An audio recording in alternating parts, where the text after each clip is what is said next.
What's up, YouTube? Welcome back to my channel. My name is Ryan Lilly. Today I'm going to be showing you how to smoke a meatloaf. Yeah, I said it, a meatloaf. It doesn't seem like something you can smoke, but actually it is pretty easy. So we've already put together our meatloaf.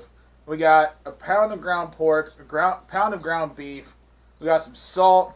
We got some Worcestershire sauce. We got my coffee and dry porcini rub in there. We got a couple eggs. You got panko with some milk mixed in with some milk to kind of soften it up a little bit. So we have it on a wire rack on a cookie sheet that's lined with foil. It's going to catch any drippings or anything.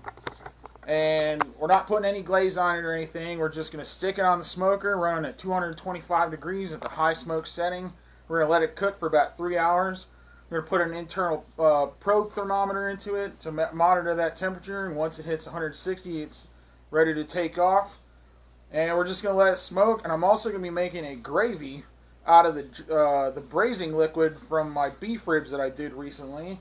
So it's going to have some of those similar flavors, the Worcestershire sauce, some beef broth, and that coffee rub. So that should make a delicious gravy. We're going to have some mashed potatoes and green beans. That's comfort food 101 to me. I'm really excited. I think the smoker's probably up to temp, so we're going to go out and get that thing on. Alright, our smoker's up to temp, so we're going to get this on, and we're going to get the probe thermometer stuck into it, and try not to hit any of the pan itself. So, one thing I like this smoker has this little opening. You can run the probe thermometer through here and kind of stick it in at an angle.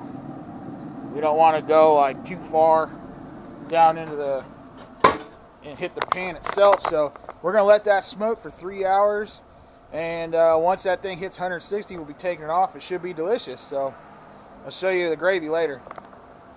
Alright guys, our meatloaf is off the smoker and resting with some foil. I took it up to about 158 degrees. Carryover should get it to 160, which is the recommended temperature.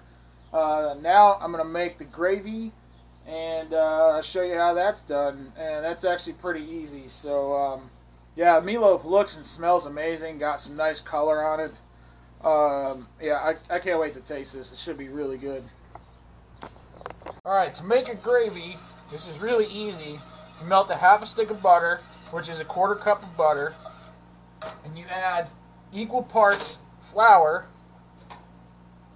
So I melted the butter at like medium low, and now I'm going to whisk in this flour. So equal parts butter and flour, and that makes what the French cooking calls a roux.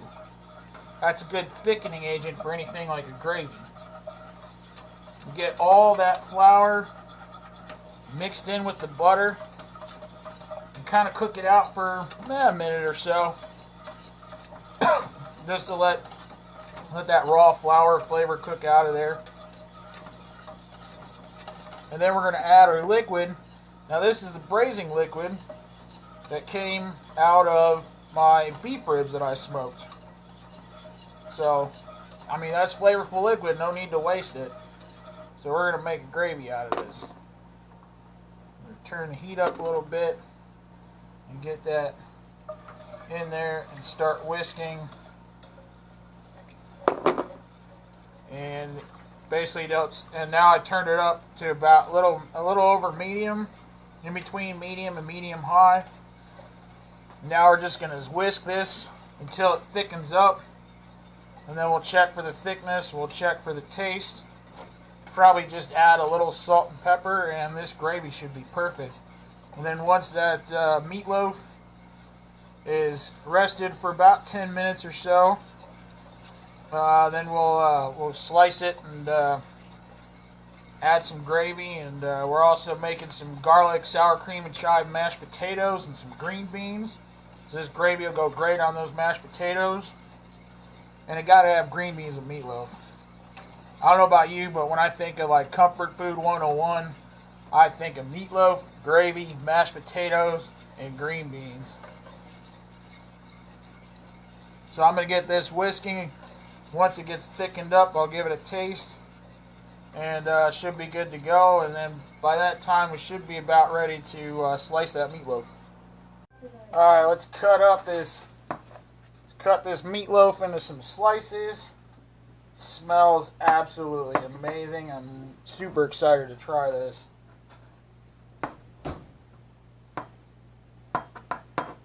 Nice color on the outside. This is just our basic meatloaf recipe pretty much. And smoked. I mean, that's it. It's really simple.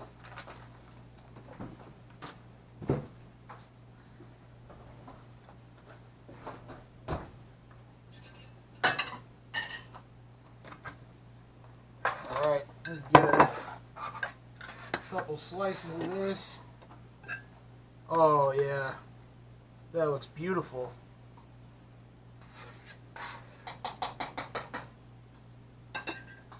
Still looks pretty nice and moist on the inside.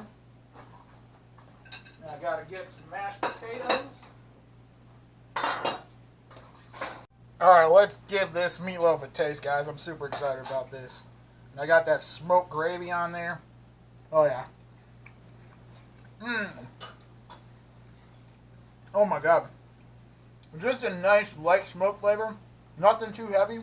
And gravy complements it perfectly. Oh yeah, that smoke flavor is great. Let's try some of these mashed potatoes with the gravy. We got garlic, sour cream, chives, and those mashed potatoes with that smoked gravy. That is absolutely amazing. And of course, the perfect vegetable to go with meatloaf. Green beans. You guys, if you have a smoker, you gotta try smoked meatloaf. It's so delicious. And definitely a different way, and a great way to make meatloaf in the summer when you don't want to heat up the oven. So, thank you guys for watching. If you haven't subscribed yet, subscribe to my channel. Hit that give the video a thumbs up if you like what I'm doing. Also hit that bell icon so you get notified every time I come out with a new video. I usually do videos a couple times a week, so I'm doing another one tomorrow, which is going to be pretty good. So, thanks for watching. I appreciate the support. I'll see you guys later. Peace out.